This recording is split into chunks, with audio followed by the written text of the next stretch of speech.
We now talk to Adam Caruso.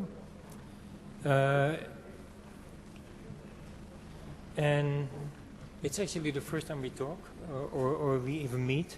Yeah. And so for that reason, I'm kind of very happy.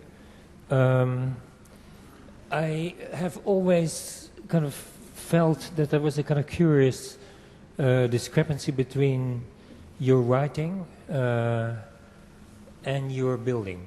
Do you feel that is true or not? Or do you think that one reinforces the other?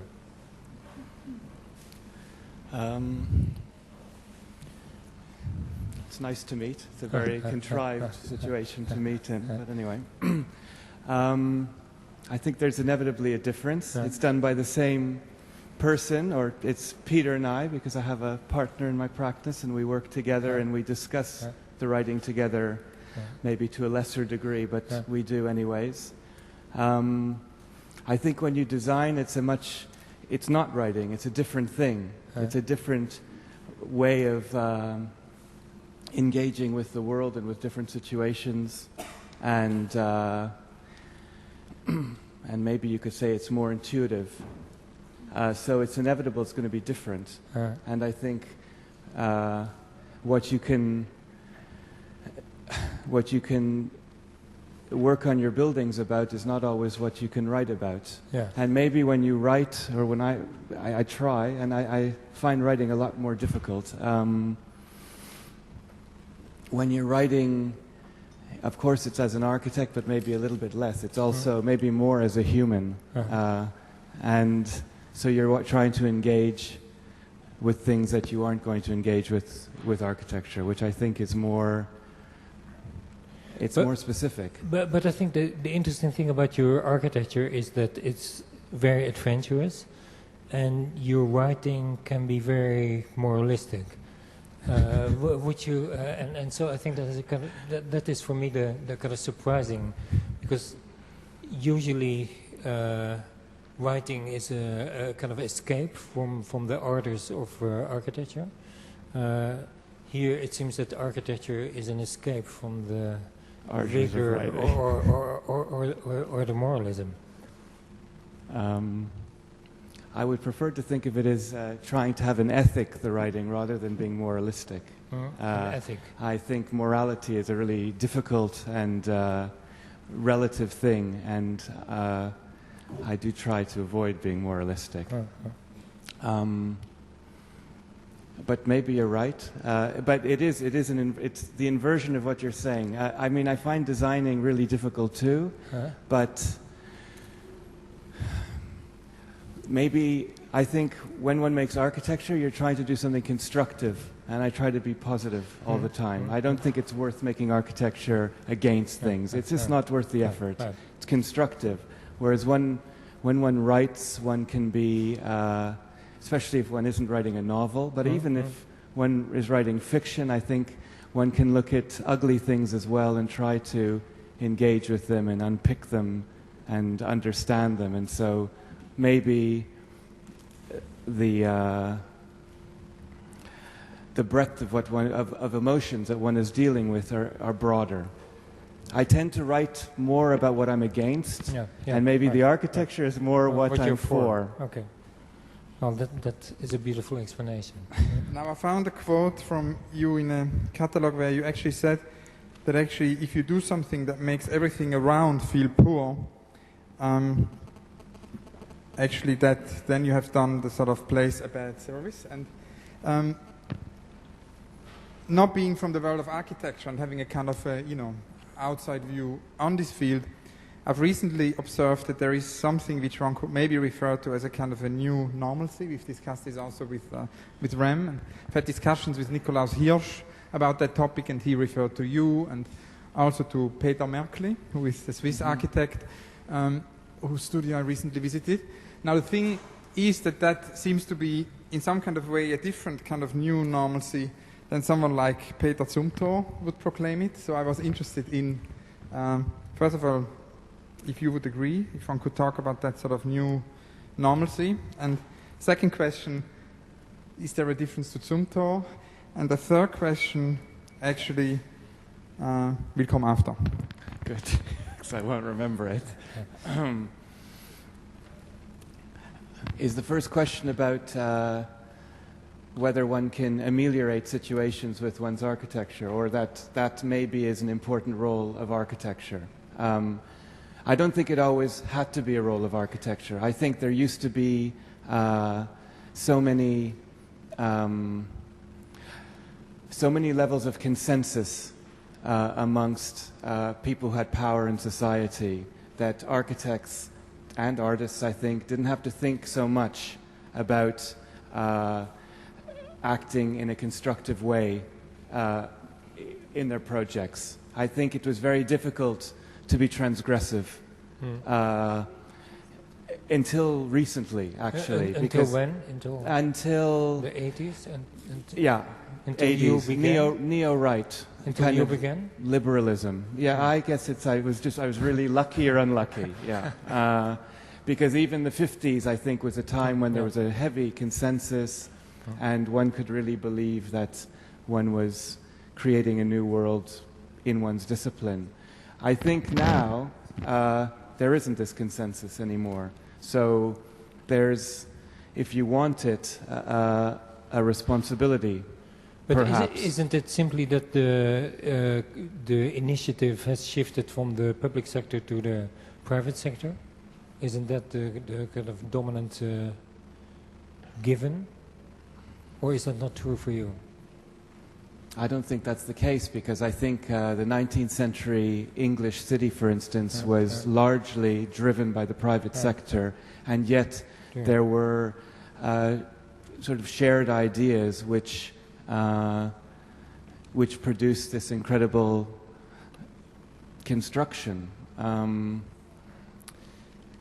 I, that's what the way that lots of buildings, I think, their only raison d'etre is to put everything around them in the shade. And I think there was only a very short moment where you could even contemplate that, because there's a kind of new normalcy in this kind of hypermarket context where it's impossible to put anything in the shade because everything is as empty as the thing next to it, and size no longer equates with impact or with presence. And I think there's so many projects like that are happening now, and so you wonder why one needs this gigantism, because its emptiness is so starkly obvious. And that is so that there's a new kind of normalcy, which is not the normalcy of Merkley, maybe the normalcy that we're interested in, which can span between quite modest things, but also grand things. It's about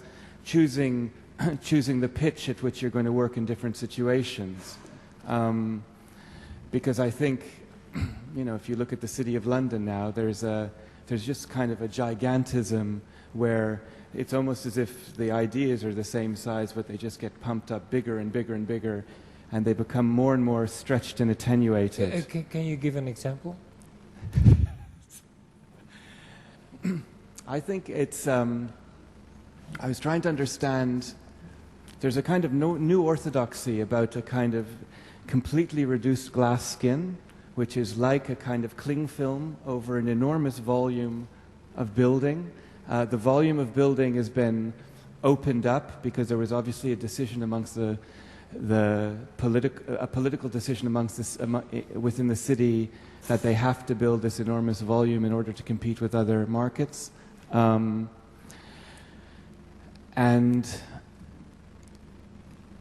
I guess an example would be, it doesn't really matter who designs these buildings. They're all the same, because it's so reduced, the territory of the architecture, that it's almost the same. The footprints are very, very deep. That drives, it has a certain logic. There's a kind of vague formalism which seems to be very prevalent at the moment. And then that's wrapped in a skin, usually made by the same manufacturer, because there's been incredible consolidation in the industry as well. So what would you do if you were confronted or invited to participate in that not participate, or I don't know. I don't No? know. It's We never have too to early to confront tell. it because we're we're never asked.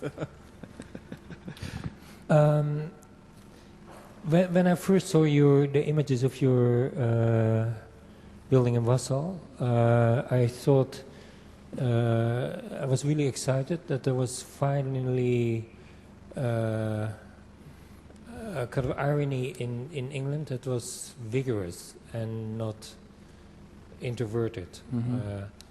And I was also kind of really happy that there was an influence of Venturi. Is that a true influence? Absolutely.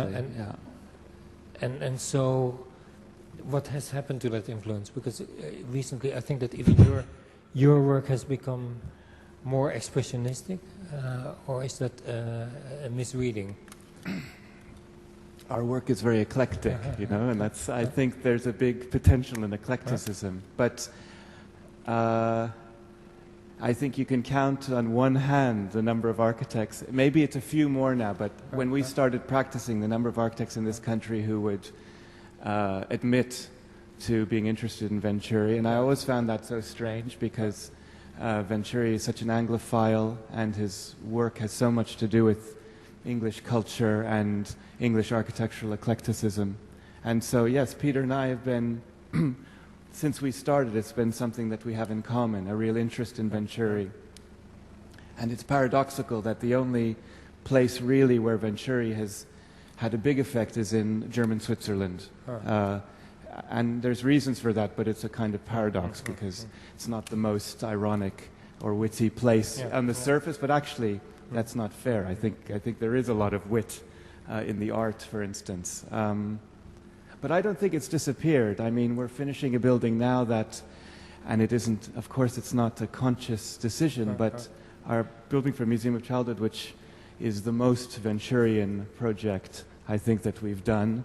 So it's still an interest, but obviously it's more latent. We don't really look at it so closely anymore. We maybe can actually add here that we do have a sound document because it was recorded over the telephone the day before yesterday, which is somewhere over there. For those of you who are interested in, it can be listened to at any time. And it's an interview with Denise Scott Brown. And it's very much about sort of whole thing that learning from Las Vegas had so much to do actually with England and the 50s and sort of Denise Scott Brown's kind of contact zone with the Smithsons, but also she mentioned very important the photography of Henderson, no? Which somehow were a crucial influence. So I was wondering, I mean, we've been speaking a lot about maybe positions from the past which can be a toolbox for now, and I was wondering if talking about this new normalcy, the sort of whole idea of as found of Peter and Alison Smithson would have been somehow relevant for you as an influence? The Smithsons were not an influence because it's too early, but we looked a lot at the Smithsons' work when we started our practice. They were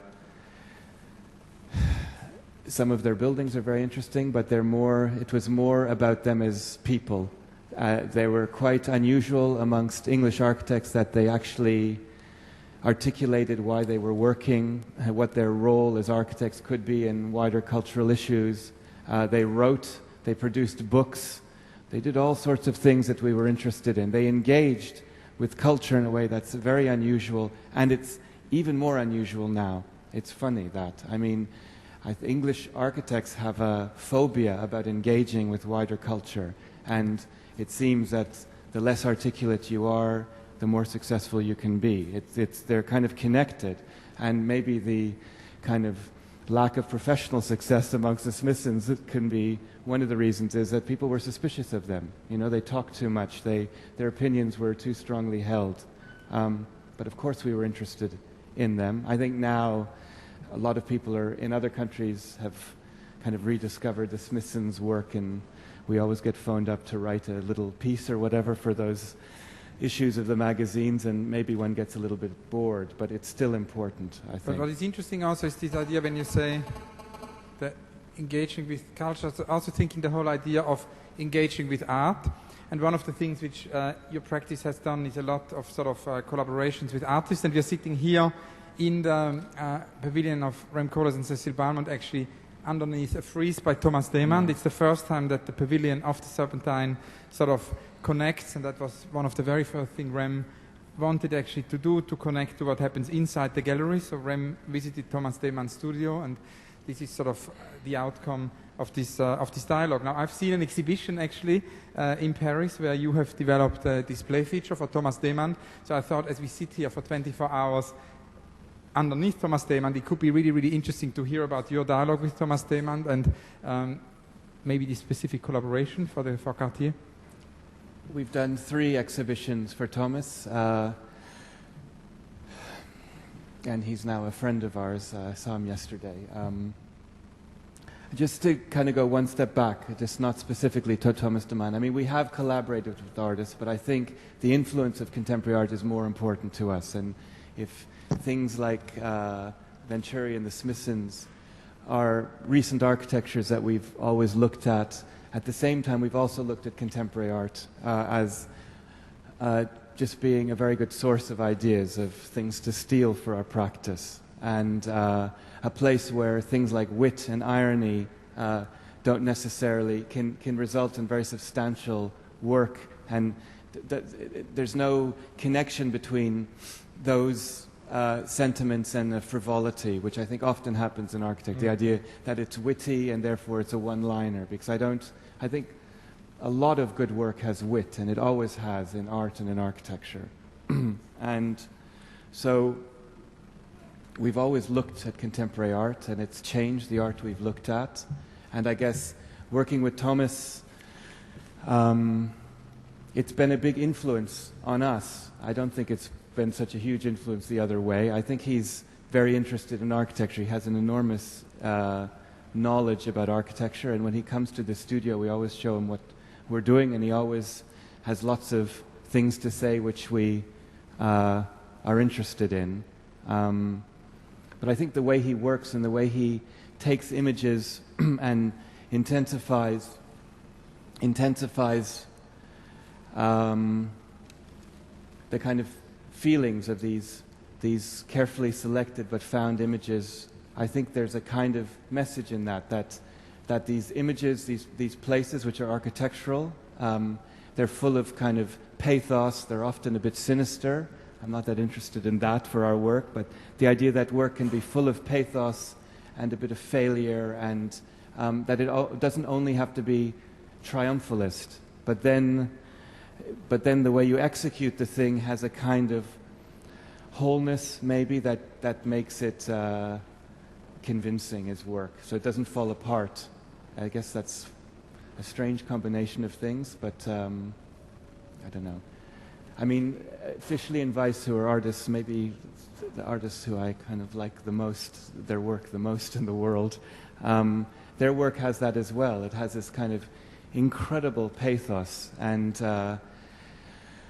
kitsch sometimes, and yet it never feels like they're kind of taking the piss out of their subject matter or out of the audience. It always seems to be done in some respect in good faith, and to me that's really, really important. It's maybe it's very earnest, but that's what I think that's the great potential in making things, is that you can put all of those things together. You can have something that has an incredible presence, has a physical thing, and yet the message or the aura it's giving off is one of pathos and kind of incompleteness. And there's something very, very powerful about that. I mean, it's like, you know, Gilbert and George, the kind of technical perfection of their work, and yet then you look at the subject matter and,